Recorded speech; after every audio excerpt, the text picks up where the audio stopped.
It's up for grabs now! Magic ball from Bergkamp to Patrick Vieira! Oh, would you believe it? Oh, right, what a way to get it! Fabulous solo goal by Thierry Henry.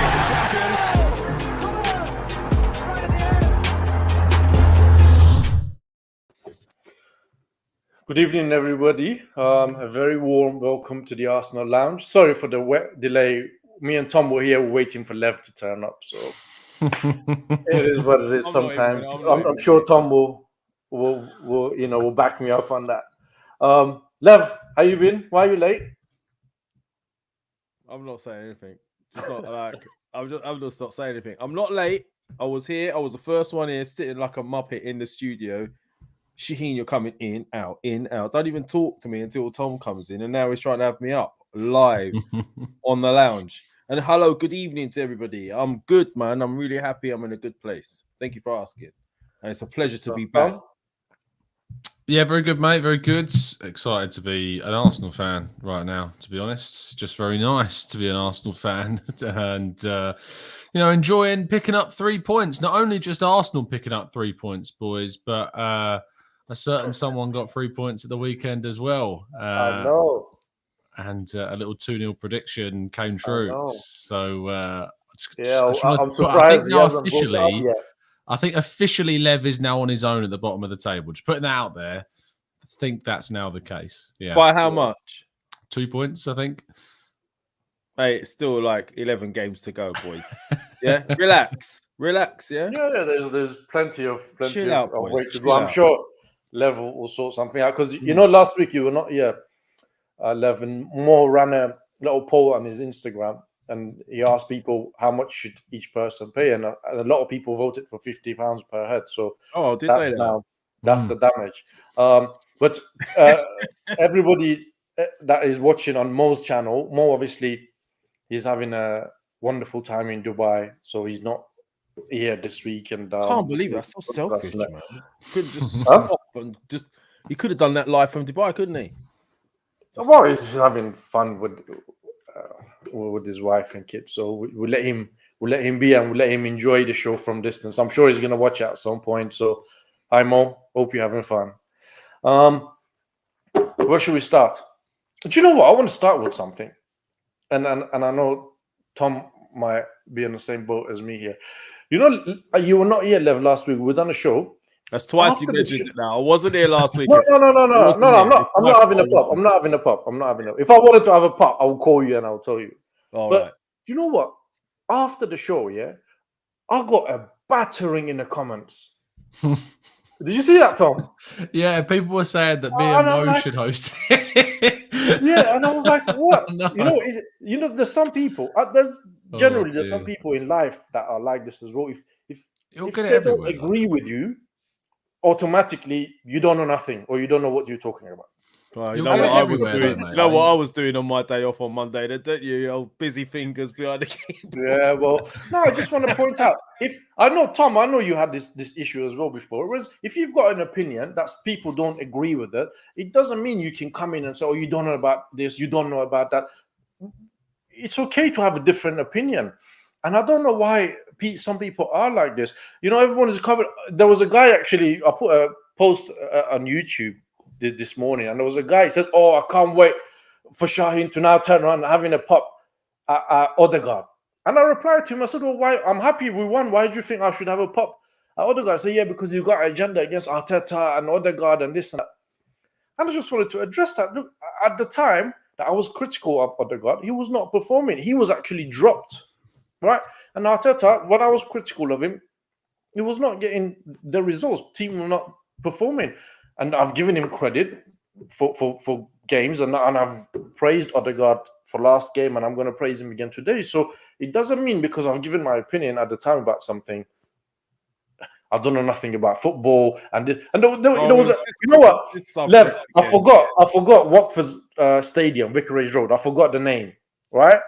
there was a guy who put out a comment. This guy doesn't know nothing about football. How can you not know Watford's name? Man, Like, listen, what is the relevance of it's that? not man? my fault. People are starting to clock onto it now, Shaheen. I What know. do you want me to do, man? I'm getting I'll leave found you out. alone I'm for getting one found out, day. man. I'll leave you alone for one day. I don't get comments like that. I don't even know what you're talking about. So I'm sorry this happened to you. Must have been awful. But you must have also done something really badly wrong. I'm sure of it. Oh, he's frozen now. Look. Oh, I thought No, it was no, being no, awkward. No, he was completely frozen. My He's laptop back didn't now. like you. My I laptop thought it didn't was like you. being awkward with me. I thought that was You know what? hiding in my tea there. Let's- I was like... Let's talk about the Leicester game. Tom, what was your thoughts Yes, on the mate. game? I thought Leicester were dreadful. That's probably where I would start. I thought they were awful. Do you know what? I was quite surprised with that corner stat, Tom. Yeah, mad. And I mean, to be fair, both teams' corner stats. Like, it's very impressive. Yeah. We've not conceded a single corner. I can't remember the exact figure. And luckily, I have people who bombard me with DMs who actually tell me a lot of these. We faced 121 corners this season and conceded none. And I think Leicester are conceding at a rate of 1 every 6 or something. It's something ridiculous, like how many corners. The guy was just talking about it, and then as soon as he talked about it, Partey scored. Yeah, look, take nothing away from the header and the delivery of the corner. They're excellent.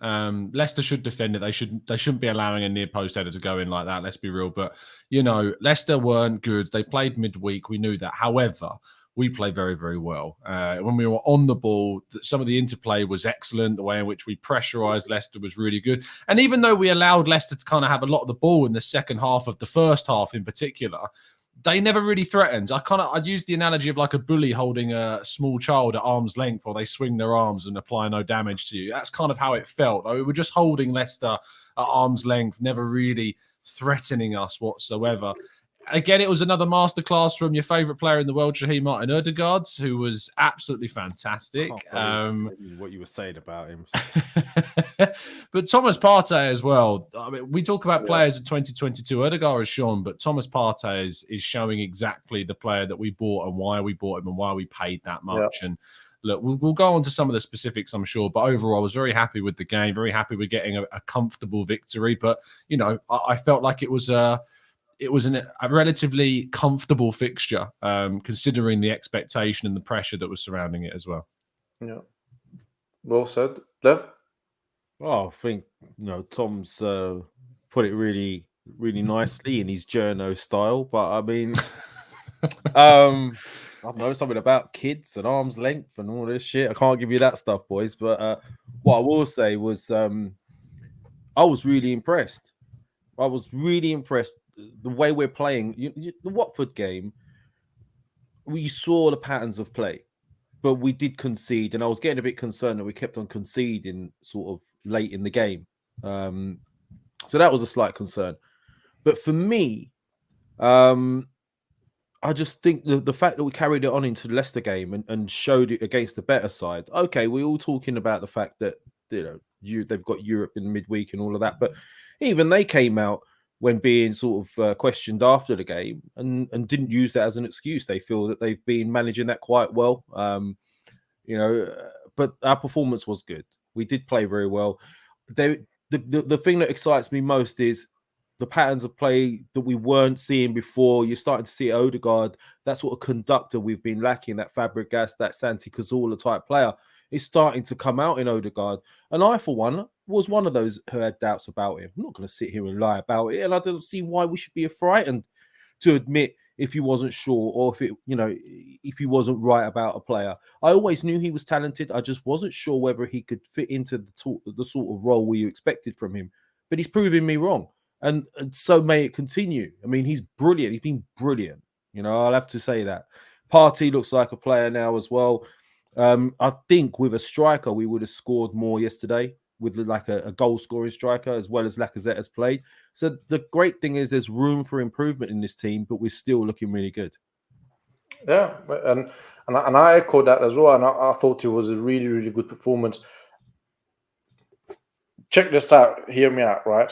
Martin Odegaard reminded me of prime Mesut Ozil yesterday, right? There was some turns and twists that I was impressed. Right? Are you And just when I playing was to the fans now to criticizing- try and get him No, back when I on was track? criticizing him, he was not doing any of these things. Right? Yeah, I know. He was finding pockets, and his positioning was good. His passing, the 1-2s, he was playing with Lacazette and Saka was really good. Thomas Partey was really good. I think in the system that we're playing and the way I think he's playing in the midfield, I think we're seeing a better version of Granit Xhaka as well. I think he's advancing a little bit more, and I think he's making less mistakes as previously. Ramsdale made a world-class save, and it was a really, really good save. But I predicted 2-1 because I thought Vardy will play and he will always score against us. But apart from Jamie Vardy, I didn't really fear anything, and it was a comfortable 2-0 clean sheet, perfect way to obviously move to Liverpool game. And I thought, listen, Leicester at home, and I think these are games that I expect us to win. We won, and we won well, so that's good. We're happy about that. I'm happy my team is winning. We're in a good run. But the big test now, and this is something I'd like to start talking about, Lev, is Wednesday, right? Because beating Liverpool at home is not something I expect. I would welcome it, but I don't expect us to go and beat Liverpool as comfortably as we beat Leicester. Having said that, if we played against Liverpool the same way we played against Man City, maybe we've got a chance. Listen, we have got a chance. I mean, the thing that is in our favour is that Liverpool do have to come out and attack. They would have attacked anyway, let's be honest. This is the only way they play. But I think it may suit us because we are set up very nicely for the counter-attack. We've got a lot of pace on the wings. Their fullbacks like to push on. We're going to have to be very, very smart how we do it. But there will be leaving space in behind if we can utilise it. So there's every chance, we have got an opportunity. But what I don't want also, though, is if we don't win, I don't think there should be an overreaction because this is a world-class team. They're very much, one of the best teams in the world up there with City and the others as well. And it could go fine lines. Look at the Man City game, the last one. We were superb and we should have won that game, but we didn't. And it could just be changed at one sort of bit of genius or one slight error. But I do really, really want us to perform against a team like Liverpool and get a result. So fingers crossed, it's a good time for us to be playing him. It sounds like Salah might be injured. Even if he does play, he's going to be, there's going to be question marks around him. So it's a good time for us and we're very confident. And we haven't been juggling the European football like these guys have, like Tom mentioned earlier. You know what, Lev? There's one thing you said that's I'm just thinking about, and it concerns me a little bit. When you say you play counter-attacking football, we're good at it, right? When you play counter-attacking football, you need a finisher up front. Yeah. Right? You need somebody that when you quickly get the ball to him, he will finish it for you. And we're lacking that right now. That's what concerns me. Yeah. Yeah. And another thing with the Liverpool game, because I was thinking about this today, actually, and I was thinking when it comes to predictions, what should I say? And the problem that I'm finding with this game is I think they've got a really strong defense and midfield, and we don't really have a vocal point of hurting them, because Lacazette tends to drop, and it's the runners from the side normally that come in, like Martinelli or Saka, that cause problem. And I think their forward line is also really good, and our defense has been good as well, to be fair to them. But I think they're a little bit better going forward than our defense can handle. I mean, they're not a Leicester or a Watford or Burnley, or with all due respect to them. And I just think going forward from Arsenal point of view, they've got a defense to handle that. So well, you know what, Shaheen? Our strengths are on the wings though, as well. So yeah, but remember they've got Robertson and but they like to bomb on. They do like to bomb on. And the good thing for us now is our transition from the time the defense gets the ball into midfield. It's much quicker. When Odegaard gets it, it moves quicker. So I think we could utilize areas if we've got that speed of thought. We have at the moment. I just hope he'll come up with a good plan. I don't know what you think, Tom, but I don't think it would be a good idea to say, you know what, we go toe to toe with Liverpool. Will you play? No, no. What I would say though is that I do think that if you look at the West Ham result from the first half of the season, when West Ham beat them, they won by outplaying Liverpool in many sections of that game, and they did attack Liverpool. I don't think that you can expect to get a result against Liverpool by sitting back and absorbing pressure and just hitting on the counter. I don't think that will work. I think that when we lost them at home in the League Cup, I think that we got kind of hit for six a bit, and we were a little bit naive with how we played, because if you remember, despite them not having Mane and Salah, they played with, I think it was Firmino, Jota, and Gordon, I want to say, in their front three. And what that was basically we went full tilt for the first kind of 15 minutes, and we really tried to hit them early. And then the issue was that because we didn't really have Partey and Xhaka kind of anchoring the midfield, and we had a very inexperienced and out of form Sambi Lokonga at that point playing, on the transition, we got absolutely ruined. And so they managed to get a goal, and our heads just went after we conceded, and we never really got back into the game. Last season, we held them till about the 60-something minute. And then I think Salah scored, and they scored about 4 minutes later in that. I think it was 64th and 68th minute that they scored in.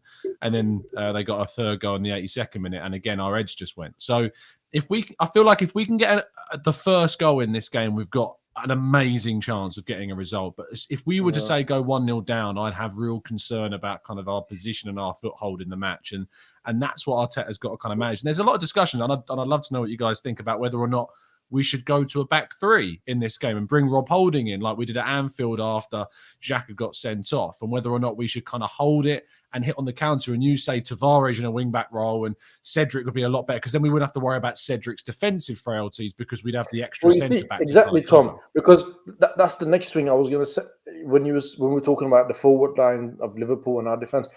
Cedric will have to deal with Sadio Mane.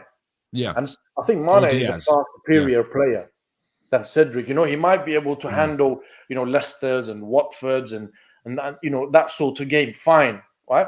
But we're talking about a big game, right? That if we beat Liverpool, effectively we've got 1 foot across the line when it comes to top four, because there's going to be. If we beat Liverpool. The idea of Arsenal not getting top four would be mad if we can get a win over them. Yeah, because there's no team in the league from that point that we shouldn't be able to beat if we can beat Liverpool. Really. Yeah. So it is a big game, and we've had a recent run of form, played against mid-table-ish teams, and we've done well. We've performed well. We've got results, good results, clean sheets, solid. Right, but there's an argument to say those teams are ones that we expected to win. This is the test now. We played Leicester on Sunday, right? We haven't played two games in the space of 3 days for a while now. It's always 1 week, then a game, and you got a whole week to rest. So this is a test, and I'm really interested to see, one, how the team would line up, and two, are we going to see the same level of performance from certain players in the team, and by those I mean the likes of Saka, Odegaard, Lacazette, because you coming up against top players. I mean, Lacazette is going to play against Virgil van Dijk and Matip. It's not going to be easy for him to hold the ball up. What do you think, Lev? Listen, we know how good Liverpool we are, how good they are, and we know that they're ahead of us in as a team whilst we're still developing. But it doesn't mean they can't be beaten. They have been beaten, and we are in a good run of form. I do like what Tom was saying about the West Ham thing. I mean, he said that they attacked them, but it wasn't more. I think the West Ham performance was they attacked them in the sense that they shut them down. They played them at their own game, and perhaps there's another thing. Maybe they need to be outworked to be beaten. They like to be comfortable on the ball. But Lev, do you think we can keep that up for 90 minutes? I know West Ham did, but West Ham did it, and let's be honest. That's once. Yeah, the one thing that concerns me about these big games, you hit the nail on the head earlier, is what I've been saying is in these big tight games, it's usually a quality world-class striker or a top-notch striker that sort of does something special when you need it in a tight game. And we don't have that. Laka needs 1 or 2, maybe 3 chances. But look, I am positive. I can see us going into this game with a lot of positivity. Even though we lost against City, I think we carried that on, knowing that we've performed against the top side. It's put us in good stead. And I think they now starting to believe they can play against these better teams. Yes, the favourites are still Liverpool, but I don't know. Even if we got a draw, it wouldn't be the end of the world. Would you take a draw right now? Oh, I'd snap your arm off for a draw, mate. Yeah, I would as well. Absolutely snap your arm off for a draw. Yeah. If we don't lose these big games, we've got a really nice buffer right now. You know what? I don't. As people see in the comments and chats, they always said, "Oh, you're always this against Arteta and all that." The biggest compliment that I can give to Mikel Arteta is that I don't fear this fixture anymore. Before there will be. I used to in the predictions. I would say we're gonna lose. I know. I hope we lose 1-0. That is still my prediction, by the way, because we're being very serious with our. I'm not predicting a win, but you're absolutely right, Shaheen. Like, I don't go into any games now fearing what might happen. I've got a confidence about Arsenal. But I feel like Arteta and the team that we've got now have definitely given us that. Not bravado or arrogance anymore back, but kind of we can appreciate the potential of the side for every game. Yeah, I just think we're a bit more solid. Yeah, before we used to. I'm sure you guys remember we used to go to these fixtures within 10 minutes. We were 1-0 down. Yeah, but I remember going to Anfield, the likes of Anfield, Stamford Bridge, and all that, right? And within 5-10 minutes, you're 1-0 down. Yeah. And straight did away, you watch the United Spurs game, Shaheen? I did, yes. Did you notice how the difference between Arsenal and those two is they're that Arsenal side defensively. Both of them are so weak defensively, and they look like they could concede at any moment. Whereas we don't have that anymore. It's not we're not perfect, and I agree with you. Watford showed we're not perfect. Yeah, but, and I agree there's with progression. You. I've said this on the show before. I said one of the luckiest people in the world. Right, I think it's Harry Maguire. He's playing for Man United. He's the club captain, plays for England, and the guy is just. I mean, I would have Mertesacker over him, and I would have. I don't know. The guy is just. I'm so happy that they are what they are because I'm quite confident we can beat them at Emirates, no problem. Right. The only person that worries me in that Man United team is Ronaldo. Apart from that. The rest are very average. And you're right. And I said the biggest thing I can say to Mikel Arteta is that I actually don't fear this fixture on Wednesday, which says a lot about where we were and where we have come. It says a lot about where you are because, do I still think? Do I still think he is this top manager, this and that? I don't know because if we do finish top four, he's done it. If he does finish top four. He's done a fantastic job. I can't sit here and call for him to get sacked. It's just going to be stupid of me, right? But then next season, it's going to be a completely different ball game because you're going to be playing Champions League. You're going to be playing the Premier League. What if you finish top four next season? The expectation is automatically fourth. Oh yeah, absolutely. You know what I mean? But then you've got to adjust and. Got to keep progressing. You can't go backwards. Exactly. Lev, I remember when we chatted a couple of weeks ago. You said if we finished outside the top four, you'd still sack him. Do you still feel that way? Are you asking me or Lev? He's asking both me. of you. I'm asking Lev. It's important. That's a really good. That's a good question. It's a good question because, at the end of the day, you could turn around and say you can see real progression in the way we're playing. You can see it. You can see what he's done. I would probably have to say, if we just miss out on it, no, I probably wouldn't sack him right now, based on the performances that I'm seeing. Right? I mean, but I still do think Arsenal should be at least in the top four. A team like Arsenal. I don't. Yeah, but that's what I think. But I know what you're saying. It's a transition. Yeah, I know what you mean. And look, that conversation between Jamie O'Hara and Laura Woods on TalkSport went viral when he raised that point. He's like, Arsenal should be in the top four. It's Arsenal, and I agree with that viewpoint in the sense that look what kind of club Arsenal are. We should be in the top four, but we have fallen a very long way, and we finished 8th the last two seasons. So obviously we've been out of Europe for a long time since 2018, 2017. We've been outside of Champions League, sorry. So, and the mistakes made and the amount of money that's used that we've spent since Kroenke had part ownership in 2007. We've spent over £1 billion on transfers since 2007, and we look where we kind of are. It's about where we've gone since then and the change that we made, and obviously the mistakes we made, like the mistake in appointing Emery after Wenger, the mistakes in the market that we've made, the arguable, we say a mistake, and I still do look at it a bit of a mistake appointing Arteta in the first place, and really inexperienced coach that took over an Arsenal side in probably its worst position in my living memory. And whilst it looks to be coming good now and it's paying off, those first 2 years, maybe things would have been different if we'd have hired someone else. We don't need to talk about that because we're in a very different place now. But the expectation to say that Arsenal should be, and Arsenal, you know, based upon when you apply the context of where Arsenal are as a club in 2022, I think finishing fourth this year represents a giant leap forwards, and it represents an overachievement of where we are contextually, if you know what I mean. I agree 100% with you, Tom. I think it's an overachievement if you finish on top four.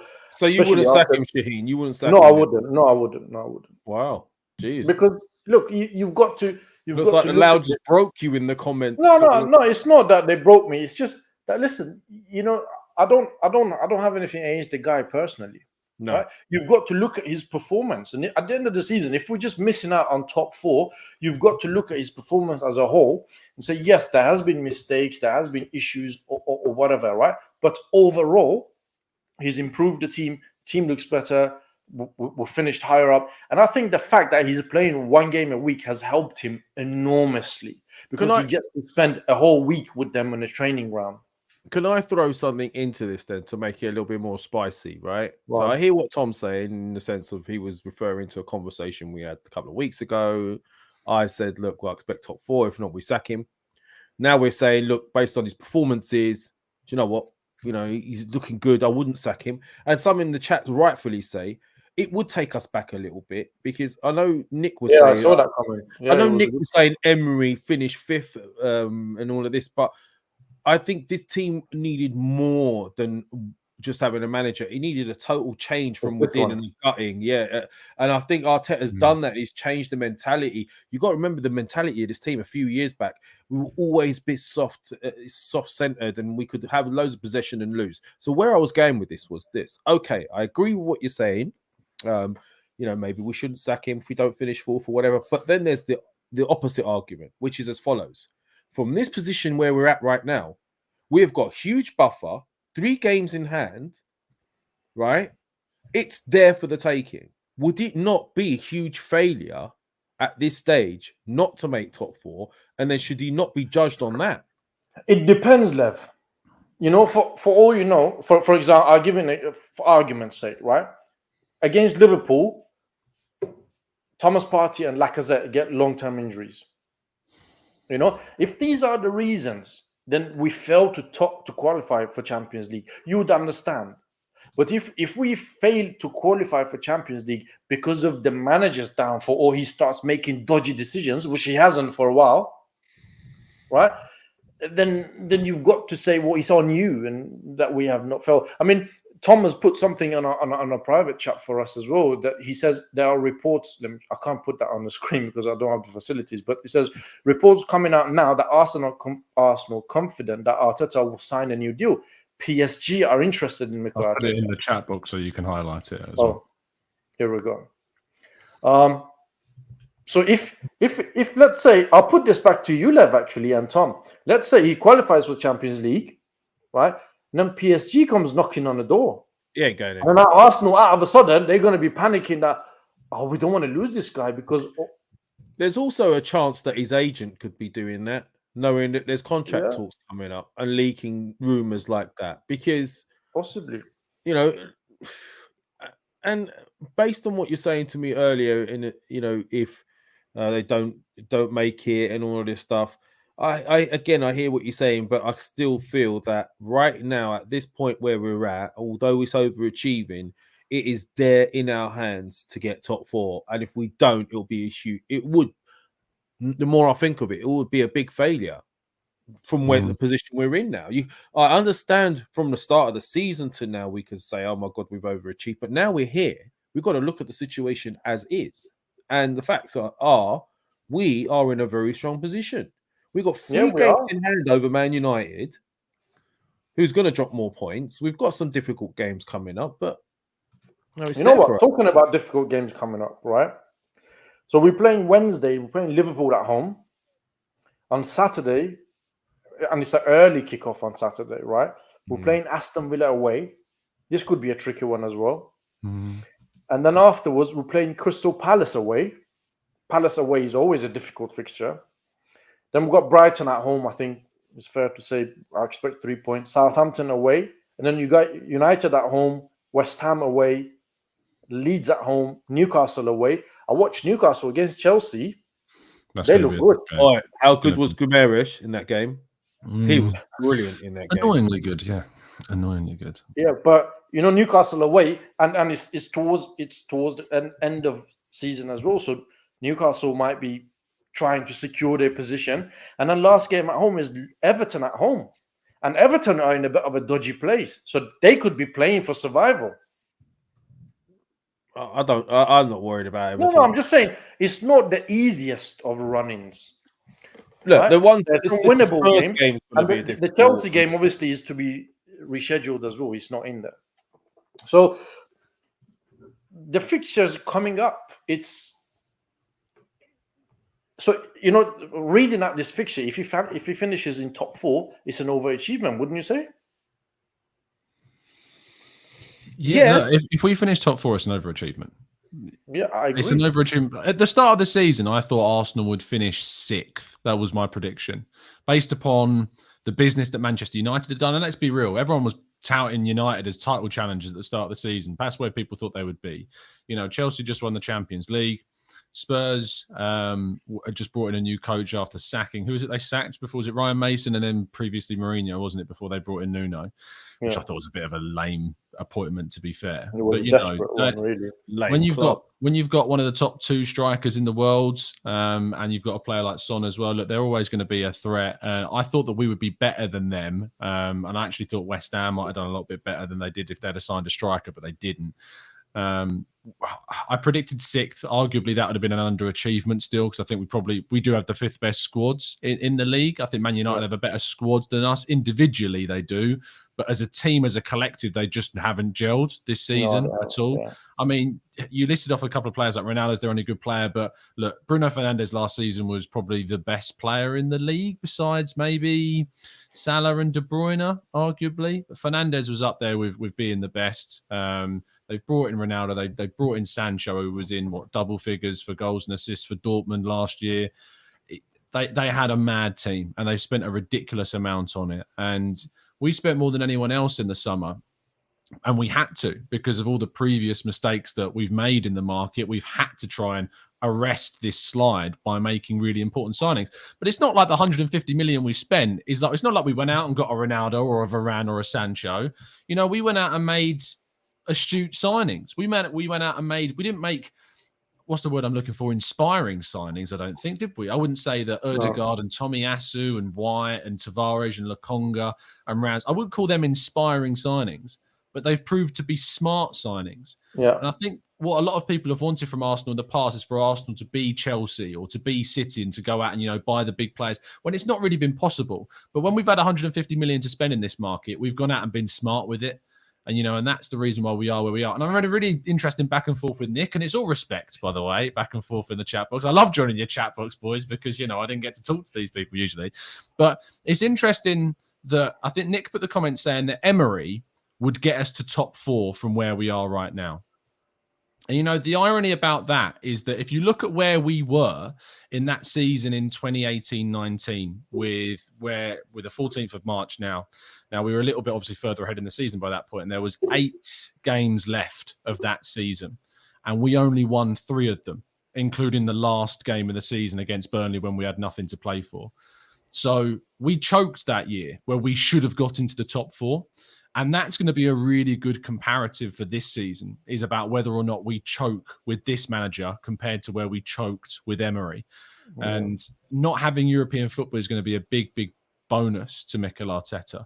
But the, Yeah, the shame 100%. is that we've got all these rescheduled fixtures, especially against big sides, that are going to be probably put into midweek slots that, you know, probably make that the kind of same style of running with these big midweek fixtures. So we'll wait and see. But I think that there is a perception about Arteta that sometimes gets a little bit maybe hazy when you compare it to what happened in the past, when actually, you know, Emery did choke that 2018-19 season because we missed out on by 1 point. And if we'd have beaten either of Brighton or Palace, we would have been in the top four.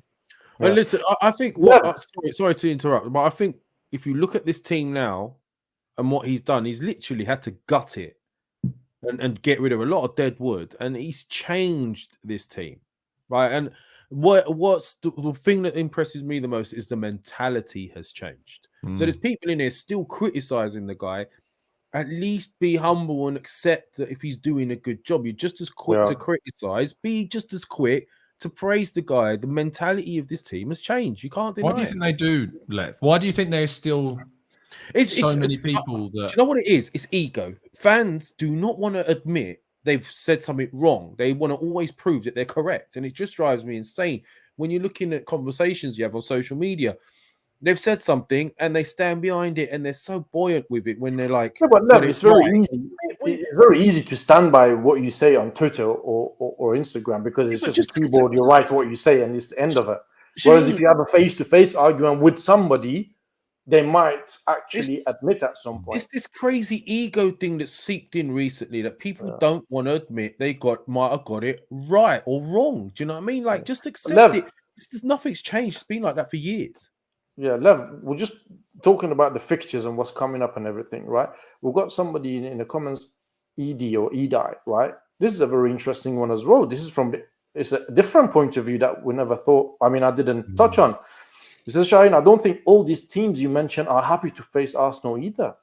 And that is a point. A lot of these teams that I mentioned, they may not, West Ham may not be particularly looking forward to. Teams are fearing us now.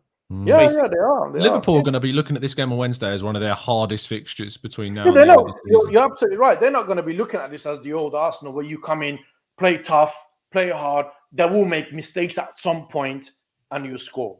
It's not like that anymore. And obviously, it's... But you know what? You can see these guys care. When they make a mistake, you see they care. You know, when Gabriel made that mistake against Watford, you could see he cared. He was like, pissed that he made that mistake. So the mentality is good in these players. I'm happy. Yeah, but there are some teams as well. I'm quite surprised with the way. The turnaround of Newcastle has been phenomenal. Really, Eddie Howe needs to get a lot of credit on that. And we touched on a subject last week, and I know you're very outspoken and opinionated on certain things, Lev. So I just want to get your thoughts on the recent developments at Chelsea. All right. And how's that going to work? Look, right. It goes through a few phases as a fan, right? As an Arsenal fan in particular. Firstly, obviously, we were all sniggering and laughing because that's what happens. It's your competition, right? And let's be honest, we harbour a little bit of needle towards Chelsea in particular because Abramovich came and he changed football forever. He started offering more money than everybody else, and he was drawing. You know, it had a huge knock-on effect on the game. So from that aspect, I was laughing. I think it's funny, you know, because these guys not particularly great fan of their fans. Have you seen the way they have acted abroad and all of that? And there's a bit of a history with their fans. But now that I start to look at it from the cold light of day, as much as I don't like Chelsea, and as much as you know. It does make me laugh seeing what's happening. What is the difference between Chelsea, Newcastle, Man City? Like, and now that they're looking at Chelsea potentially being touted by another Saudi media company or something to come in and buy them. So let me get this straight. You're going to sanction one guy, but then I'm not being funny. I think I read 81 people were beheaded in Saudi Arabia over the weekend. 81 various things. 81 apparently it's a modern record. It's a modern day record to have mass execution like that. 81 people in one weekend. So let me ask you this. What makes one right and one okay? One wrong and one okay?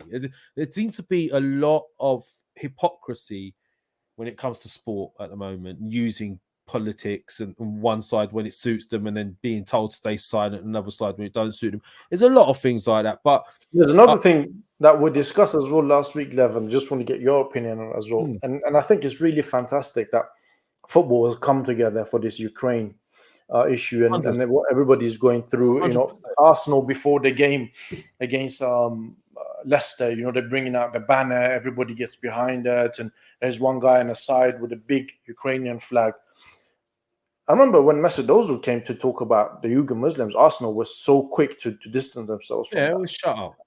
Or the issue in obviously Israel. And I hope with Palestine and Israel, and I just hope that if we're going to pick causes to support, there's a lot more other causes that we should get behind support, like the war in Yemen, the Uyghur Muslims, the conflict in Peshawar, the issue with Palestine and Israel. And we shouldn't just pick one and go all out for a, you know, I've never seen anybody bringing a Palestinian flag or Yemeni flag or anything like that. So you were not here last week. What was your thoughts on that? Well, you know, I agree. I think all lives do matter. I think war is just in a modern time when we're supposed to be civilized people. I think war is should be the last.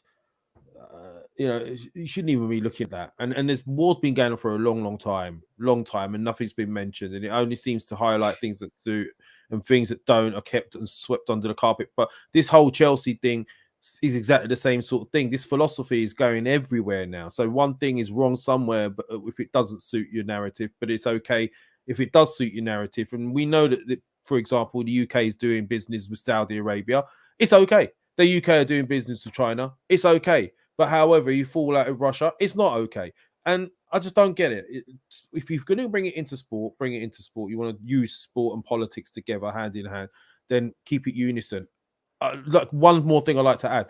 Rightfully so, about a couple of weeks ago, Arsenal were using BQT. I'm sorry, I'm not pronouncing it right because I'm not really clued up on this stuff. LGBTQT, that's it, right. Now, whatever it is. Anyway, right. Have you butchered it? Well, go on. We know what you're talking about. It's another world to me. Right. But anyway, rightfully so, it was highlighted. The rainbow was on the badge. It was on the social media and all of that. Right. Brilliant. Okay. Get it. However, then you go and let Saudi Arabia come in and buy football teams from you. And they are the most anti when it comes to homosexuals and bisexuals and all of that sort of thing. So where is the logic? That's all I'm saying. Yeah. Tom, I saw there was an argument that it didn't really have a lot of leg, but is it fair to punish Chelsea Football Club, right, for their owner and nobody has directly linked him to the war? You know, if anything, he's come out and said, you know, there should be peace. And so it's just it's basically guilt by association. Should Chelsea Football Club pay the price for that the way it is? Because, I mean, I was watching the Chelsea-Newcastle game and they were talking travel away, £20,000 budget, which is not a lot. And the guy was saying that Chelsea got enough money to sustain themselves for the next maybe 3 games. And then I was going to say 3 years. 3 games. 3 games. Yeah. Because everything is frozen, Lev. Yeah, it's interesting, isn't it? Because you phrased the question, do Chelsea deserve to be punished? Well, Chelsea, the football club, isn't Roman Abramovich. They are 2 separate things. You have Chelsea Football Club, which is owned by Roman Abramovich. But because it is owned by Roman Abramovich and his assets have been seized and frozen, the effects will impact Chelsea. Now, to ask whether that's fair on a you know, your average Chelsea fan that's, you know, no matter what their views on anything, just your average Chelsea fan, like completely ignorant of what their background is, their views on whatever, you know, is it fair on there? No, of course not. Like, but that's the situation. Like, that is just what the thing is. But however, Lev raises the important point is that the Saudi Arabian owned, say, Newcastle, And we're currently seeing, and I think it was Nick put it in the chat box, but there's a report, and I was just reading it while you guys were chatting, by the Financial Times, stating that Boris Johnson is about to appeal to Saudi Arabia, supposedly to increase oil production, despite in the same weekend the UK have condemned that mass killing that you were talking about, Ed, and the hypocrisy there. And look, we can, we can get into all the intangibles of diplomacy and, give and take and stuff. And if we didn't go to them to not get oil, where would we get our oil from and stuff like that? And I don't really want to go into that because obviously we're talking about football, and it's a very long-winded discussion. But, it's the Premier League. It's on the Premier League to do a fit and proper test of owners.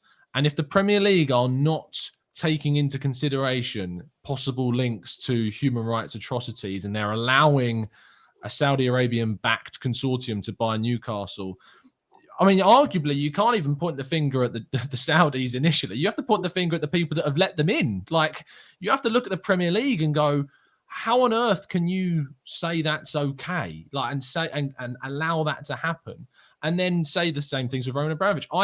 My history of Roman Abramovich is not well up, so I'm not going to try and pretend I know the history. But I don't know how far back his links with, say, Putin go. I don't know if they go back to before he bought Chelsea in 2003. One of you two maybe else know the answer. If you don't, fair enough. And I don't know if that would have then been against what was ethical, if you know what I mean, like for him to have bought Chelsea at that point, or whether he would have been deemed, worthy of buying a football club in the Premier League. Tom, apparently, UK is the best place to wash your money if you're a Russian, and a lot of them people have getting got their a lot assets seized right now. That's for yeah, sure. I mean, I know there's an Iranian brother that owns. Shaheen, do you want to be on this show next week? Because I don't know if you'll. You No. I mean, it's the truth, man. But look, the Iranian owner, Fahad Mashiri, right? He was an accountant to Alisher Osmanov, right? So it's actually Osmanov that owns Everton, not him. And if you, I don't know if you noticed, then why they're not being sanctioned? No, hold on. Well, because on paper, he's the one who owns it, right? Yeah. Do you remember there was an article that came out a few years ago about Prince Charles having an offshore account and it was all? Do you remember that? I don't. There was an article that came out that apparently Prince Charles has got an offshore account, and it was a whistleblower. There was another. This was not big news at the time because none of these mattered. But there was another account that came to light as well, and there was a transaction of about 300 million from Alisher Osmanov to Fahad Mashiri, and that's the exact amount that he paid to buy Everton. I don't want to go into this too much again because it's a football related. Football. Did you see Ralph Rangnick's comments the other day? About he Ronaldo mentioned Arsenal and Everton when talking about Chelsea. No, did you see them? No, what did he say? Tom, whilst you look for it, can I just read out a couple of super chats that I missed? Wayne, as usual, thank you very much for your kind super chat, my brother. Sorry that I'm reading a bit late. It was just a very in-depth conversation between us, so I missed it. Fans of question time, didn't it? Fans just have a need to be negative. Like a few, and always have something to say when we get a negative result. Haven't seen them since Burnley. This is what the guys were saying earlier as well, that sometimes people are negative for no reason. And this one is from Push. Come on, Shaheen. Push Shaheen. Push Braga, and I'm gonna forgive me if I butchered your name. I apologize if I've said it wrong. Please accept my apology. Thank you very much for your kind super chat. For the game on Wednesday, do you think Arsenal should go with the same system and same players against Liverpool? Personally, pragmatism may be a good idea. We discussed this earlier, but just quickly, guys, yes or no? Lev? I'm a bit torn on how to approach it because, I mean, Tom raised a very valid point earlier with regards to West Ham, as we said. And thinking about the way Arteta is, I could see him trying to get them to press them and play their own game against them, to be honest with you. But it's going to be interesting. Okay, Tom? As I say, I think that if we want to get a result from the game, we do need to try and play our game and play how we have been playing and just maintain as solid defensive rigidity as possible. I've got the quotes if you want them. please. So Ranić was asked about the Chelsea situation and he said, could anyone foresee what would happen in the last 4 weeks? We have to be very careful to blame someone. Not only at Chelsea, but also at Arsenal and Everton, there were ownership shares by Russian oligarchs. Chelsea was not the only club. So using the links with Usmanov. Do you know where Ranić joined Man United from? Yeah, Russian league, Russian Spartak club. Moscow. Yeah, like I don't know. There is again hypocrisy in this. Like there's hypocrisy. The world has gone doolally right now. That's all I'm going to say on the matter. What's so annoying is that clearly, like, whether it's a mind game tactic by Ralph Ranić to try and offset Arsenal or something, let's be real, they're desperate right now. They need to do as much as they can to try and throw Arsenal off of their track. But Alisher Usmanov had a approximately 30% ownership of Arsenal, right? I think it's around that figure. But he was continually denied access to the Arsenal board every single time he tried to get onto it. He tried to buy Stan Kroenke out. He got rejected, and eventually Stan Kroenke bought out Alisher Usmanov's share. Usmanov had no bearing on any decision that ever happened at Arsenal. Yeah, but Tom, even if he had, I mean, look, America has been bombing everybody for the past 20 years. We never say, we need to deal because Kroenke was close to, I don't know who and so on. So you don't know what happens in the world or anything. At the time, there was no problems with, Russia, or not even to this certain extent. So you can't, it's very difficult to know what's happening in the future. Yes, we had some Russian involvement. Yes, but we don't anymore. And that should have no reflection of on Arsenal Football Club at all. If anything, you should probably look at Everton in more detailed than Arsenal, or even look at yourself, that you coming from a Russian. If you're in the Russian league, you'll see a lot of corruption, and you must have turned your blind eye to it. How many people were desperate for Daniel Ek to be successful in his takeover of Arsenal? And then you look at kind of the controversies surrounding Spotify and stuff like that. Look, we start talking about ownership of clubs. It's very rare that you'll find in any case there hasn't been some form of thing that you wouldn't look upon, disfavorably at all. Some form of action, some form of association, whatever. It's very difficult, but it's important, as I think we've done, to talk about and try and highlight the other things, which Mo obviously does very well when he comes on. He talks about all of the other atrocities that go on and why is there not the same amount of attention being paid to certain things. But I think, with the Chelsea situation, I don't feel sorry for Chelsea. I don't feel sorry for them at all. I have no sympathy for Chelsea whatsoever. And, you said it, I think when you started off talking about this, Lev, at the beginning, you said, we've all had a bit of a giggle at Chelsea. Look, we've seen them chant Roman Abramovich's name during moments that was meant for showing unity towards the victims of Ukraine. We've seen videos of Chelsea fans pushing a black man off of a subway train in Paris and chanting. I think the chants were "We're racist and we like it," or something like that. Yeah. We've seen a ridiculous number of controversial events with that club. And by the way, the Arsenal have their own links. We can go through all of Arsenal stuff as well. But I don't feel sorry for Chelsea at all. I have no sympathy for Chelsea. This is a question to you and Lev as well. So, if you want to, if we go based on what Ralph Rangnick has said, right? Is there a big question mark on everything that Chelsea has won? Are you suggesting they should be stripped? No. I think that's a bit too much, and that's not fair.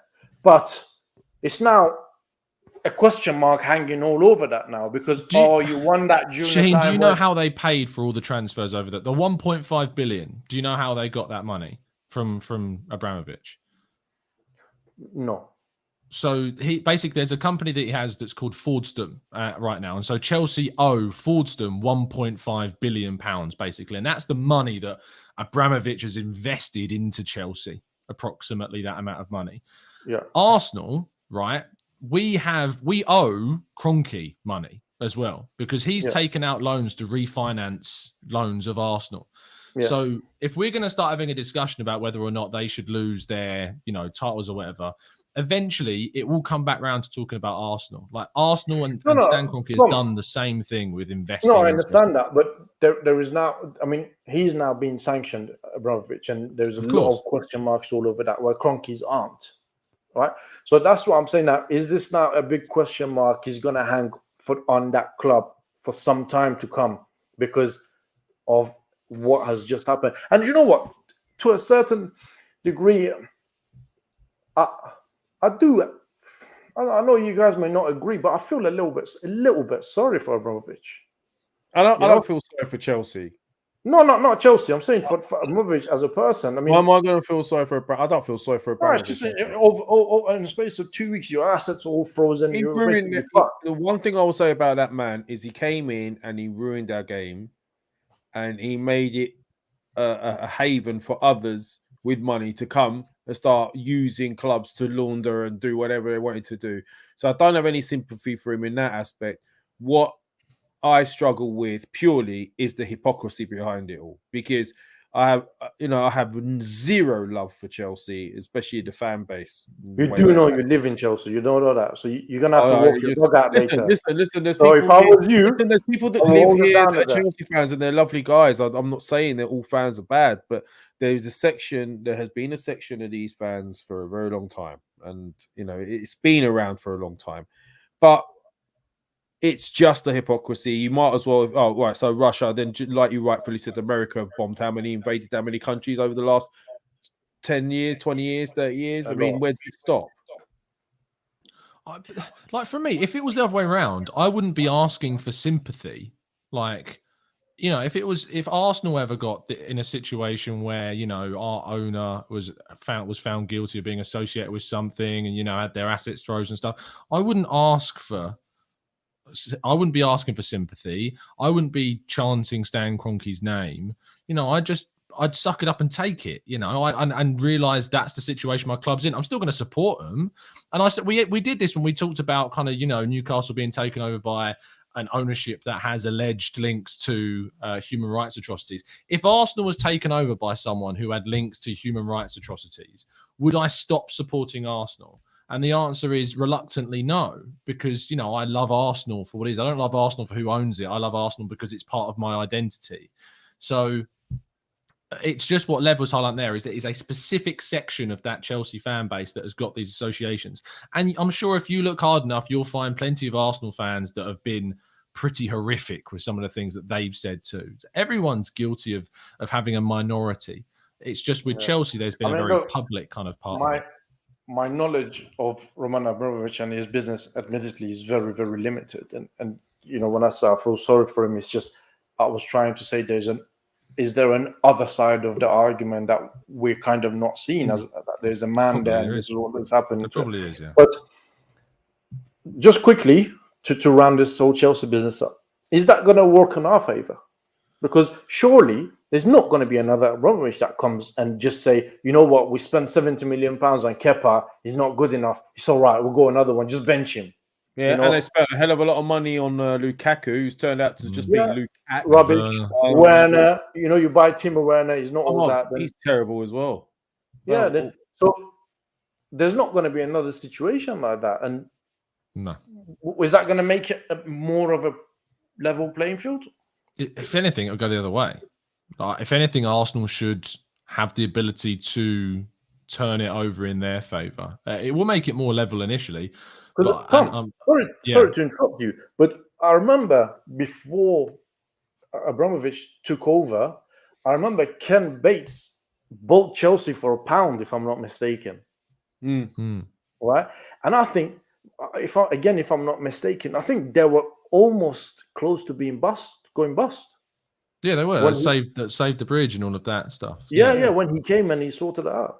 Yeah. Like, look, there's no one. The point is that you're raising, Sheen, is there's nobody that is going to come into Chelsea and be as passionate as and invested as Roman Abramovich was in Chelsea. There's no one. There'll be people that will invest and that will spend money, but they won't be like Abramovich. And that's the opportunity for a club like Arsenal and a club like Newcastle too, who are looking to, be the next Chelsea effectively, where their owners are willing to be as passionate and as invested to get Newcastle to the top of the Premier League, because they've got money to burn. They've got money to just spend. And the way in which Newcastle have spent money in the last few years means that they can go and spend loads and not be affected by FFP. You'll get a lot of people saying, why isn't FFP stepping in on Newcastle soon? And that's because it can't. It actually, the way that it's set out, they can go and spend loads because of how little Mike Ashley spent at the club. So they are going to go big. They are going to go very, very big. Right. And we've got to try and compete with that and get arguably getting into the Champions League now, especially with the Chelsea situation. Is how do you see this ending, Tom, for Chelsea? In terms of what? This whole episode. I have a feeling the government, they're not going to be bothering with this. They will give them a license to sell the club and they will hold the money, and whether Abramovich ever gets the money or not is a different thing. Yeah, I think with Chelsea, look, if Abramovich really does care, like he's saying, he will just allow the sale to go through and he won't gain anything. I don't think it's him now holding the sale. Well, no, but what happens is with the license, they'll be looking to get a license which basically will effectively allow the club to be exchanged hands, but Abramovich will legally not be able to benefit in any way financially from Chelsea's sale. I think that's what will eventually happen. But the issue will be, from their perspective, is who is the new owner going to be? What are they going to do? And is the damage that's being done in the time until that point in which they're sold going to be too great to kind of turn around in the short term? And actually, is it going to affect them in the longer kind of term? So I predict that they will still get top four this season, and even with the win in the Champions League, they still made a loss of something like 170 odd million quid from the last set of accounts. So it's not like they're making loads of money at all, because they're not. Lev, how do you see this ending? They'll just sell it to another dodgy person. No, I'm sorry, but like the people that are in question at the moment or in line for it potentially, it's nonsensical. Like, it's nonsensical. I mean, I don't understand anything anymore in this world. There's no logic anymore. So what will happen is he will sell it. He will sell it, but it will go to somebody else in Saudi Arabia, which is also questionable, and the silly journey continues. Abramovich is probably the only person I've ever met has proven that you can actually polish. Have you met him? No. Have you met him? No, but he's proven you can polish a third, is what I'm saying. Yeah, he's spent 1.5 billion to polish that turd, but he's polished it nonetheless. Yeah. Well, super chat from very well Jeeves. These sanctions have nothing to do with Chelsea. It's about stopping the influx of dollars into Russia. Can't conflate Abramovich with KSE. Abramovich supplies metal to build tanks for Putin. Oh, come on. As if... Listen, this is a ridiculous comment. Like, as if they're relying on Abramovich for metal to make tanks and they don't already have tanks. Like, you think they're sitting there like a Meccano set, building it with Abramovich's metal? Like, they've already got a huge force in Russia as an army, loads of tanks, loads of jet planes and fighters. They're not sitting there. That's just absolute. I'm not saying the guy's not dodgy, and he hasn't probably done some dodgy dealings within Russia, and maybe, you know what? In America, what do when there is a campaign? There's always people greasing palms when there's a campaigns, with all sorts of people with the presidents giving them money for campaigns, all of that. This stuff happens everywhere. But it just so happens that because there's a war going on Ukraine and Russia, oh, happy days, he's Russian, get out of here. The rest is okay. It makes no sense. Sorry, bullshit. All right. To round up the show, let's do predictions for the Wednesday game. Lev. Wednesday's game prediction. Now, this is going to be a tough one, boy, because I need to get some points on the board, some big points. I need to get a prediction right. I don't know what most. Hold on. What's the situation if we say a draw? Like, what happens then? Like, you have to get the result right. If you say a draw, it's a draw. What if you not all say you're gonna? What if you not all say a result as in one wins or the other wins. I say draw. You lot are all wrong. I might have, maybe it's 2-2 instead of 1-1, and I might say You'll 1-1. you'll get 1 point. Yeah, We'll get no points. Is that it? All Yeah. right. You get a point for a result, 3 for the correct score. I'm gonna go 1-1. I want us to win though. If we win, great. Do you know what I mean? Is that a diplomatic 1-1 or a it's a genuine 1-1 to try and make sure I try and compete with you guys. But if I'm wrong, who cares if we've won? But 1-1. Tom? I think Liverpool are going to win 3-1. Fucking no, 3-1, Tom. Yeah, that's they're very good. Like, trust me, I really, really want to be wrong. But if this is based on, look, this isn't my demoted points for that. This isn't my heart speaking here. Like my heart would be sitting here and going 2-0 Arsenal all day long. But you know, this could cost me 200 quid, Shaheen. So you know, I know. Listen, everyone's taking it serious. Listen, I've been thinking about this all day as well, and it's very difficult because my heart tells me Arsenal would win. I would want to win, but my head is quite the opposite. Sorry, Shaheen. So, and when there's money involved, I've got to go with my head over my heart. Like if you were saying to me, "What do you think the score's going to be?" and we were having a pint in the pub, I'd say 2-0 Arsenal all day long. But look, you know, I've got to go with what I think. I'm a bit surprised with 3-1 Liverpool, to be honest. Everyone's so shook with this £200 bill now. Everyone's really think they're going to start doing all these. I'll say. Go on. I'll say 2-1 Liverpool. What did Mo say? Do we know what Mo said? I don't know. I've messaged him, but I think he's either sleeping or he's out. Yeah. Hey, look, people are saying in the chat like you can't be going against your team. It's not like that. You have to understand that if we were doing this for fun, if this was for fun, I'll be going 2-0 Arsenal. But it ain't for fun. It is fun. Yeah, it's £200 at the end of this. Oh, you have to tough up. It's not you're going to win £200. You're going to lose £200. The Soul Kulu, whatever your name is, give it a rest. As if I don't know about international affairs. You judge too soon, my friend. But anyway, listen, Mo I'm sure he's going to come back to me before Wednesday with his prediction, and we'll have that. But so you're saying 1-1 Lev? Yep. I'll say 2-1 Liverpool. Tom is saying 3-1 Liverpool. It's interesting that actually none of us have gone for an Arsenal win. If one person just says Arsenal are going to win and we win, that's it. They've won. It doesn't matter what the result because everyone else is. Yeah. Mo's got a bit of a heads up on this now because he can sit down and think about a prediction. But yeah, guys, please let us know in the comments or in the chat what your thoughts are and how do you see this game planning or turning out on Wednesday. It's certainly going to be a very, very difficult game. Liverpool are a very, very good team. They've got a very, very good manager. They've got a very good midfield, very good defense, and a very good forward in line. Even if Salah is injured, you got Jota coming in. He always does well against us. Mane always does well against us. Firmino will come in. Actually, you know what? This Diaz guy that they signed, he's good as well. He's very pacey.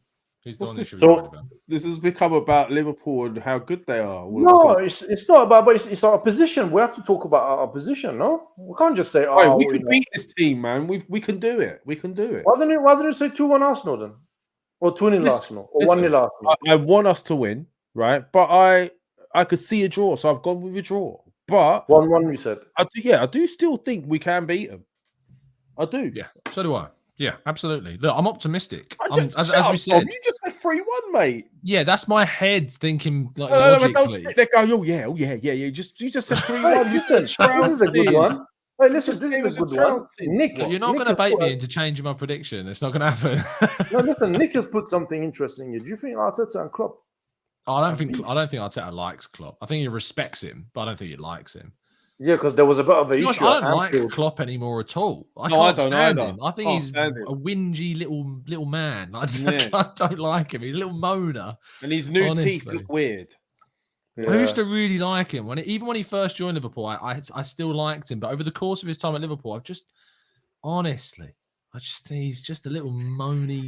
Well, is my polite way of putting it. On that lovely note, we'll bring the show to an end. And thank you very much for everybody who's watched on Mo's channel or Arsenal Lounge. Please subscribe to Arsenal Lounge, the Gooner Talk TV and Mo Haydar's channel. Tom, you still do 8 o'clock shows every day? I do indeed. That shows you've been. Do you want to tell people about what you got going on and when you're going to have us on your show? Yeah, man. You can join me at 8 a.m. every single day. In the mornings, UK time. We do reactions and, of course, after the games as well. And I'm trying to think of anything else that we do. Preview shows. We've got a preview tomorrow at 5 p.m. UK time as well. So I watch your shows, Tom. Every morning, 8 a.m. It's my favourite poo tube channel. Tom, there's a lot of people in the comment. They're asking when you're going to have us on your channel. Are they? Yes, there's a lot. Can you highlight one of those comments?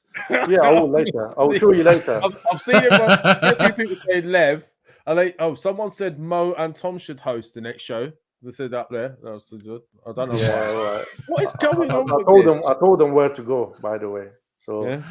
Anyway. Oh, dear. Very soon, Shaheen. Very soon. Again? Very soon, mate. We'll have you on very soon. I've not been doing pods. How long have you been hearing this very soon, mate? No, what's that? I don't expect to get invites. Don't expect it. I don't know, you know. It's either very soon or the invites will come out soon. Yeah, I don't expect anything. I don't even bother. I don't even check my phone. No, but to be fair, Tom. I'm just saying I don't. No, to be fair, Tom is the only one who's invited us to his channel so far, and Judges as well. Judges once.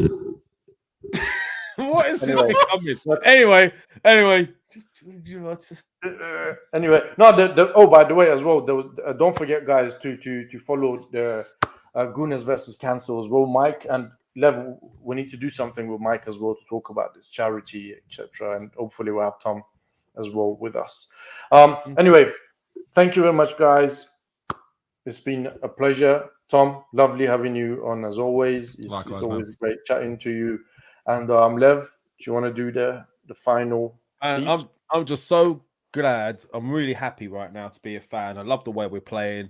I love you loungers. I love being back. I've missed being on this show. I'm going to be looking to do as much as I can on this channel again. And also, leave in the comments anything you think from today's show. Also, give us loads of your opinions on Shaheen's hosting abilities. Mark it out of 10. 10 being amazing, 1 being only joking. Anyway, guys, love you guys. I'm glad to be back. Come on, you fucking Gunners. See you later. We're out of here. Peace.